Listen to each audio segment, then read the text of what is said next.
In this demonstration or test, we're going to be looking at the effect of diamond formation against some of the best shock cavalry units in the game. We have 4 Gripen War Cataphracts, and we have 4 Pushtigbans up against, alternating down the line, Noble Anali cavalry and Noble Germanic horse. The special thing about the Sassanid Shock cavalry is that they have the combination of good armor, health, and a decent charge bonus. They are just very solid shock cavalry units. Of course, the Pushtigbans with their 60 armor, 289 health, being very heavy, they absolutely destroy everything they touch. Now the Gripen War up against Noble Anali, the Gripen War are going to cause a lot of casualties on the charge here, of course. Same here with the Pushtigbans against the Noble Anali and the Noble Germanics. Now, since they now have a better bonus against large, the Pushtigban are fighting with the 20 bonus. They are doing a lot more damage to the Noble Anali in extended combat than they did before they had the bonus, and that meant that the Noble Anali could defeat them simply by going into wedge. But let's see if they're able to do that now.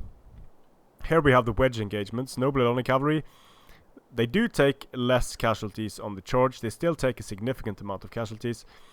Down the line here we have the Gripen War against the Noble Germanics, and the Gripen War take more time, but the Pushtigbans win, only taking about 10 casualties, which is a great result against Noble Anali cavalry on the charge. What you'd expect with shock against melee cavalry, really. Then we have the cheaper Gripen War Cataphracts. They're also able to destroy the Noble Anali head on. And same thing with the Gripen War, they're able to destroy the Noble Anali head on very effectively. And also, even in diamond formation, the Noble Germanic horsemen get destroyed by Gripen War.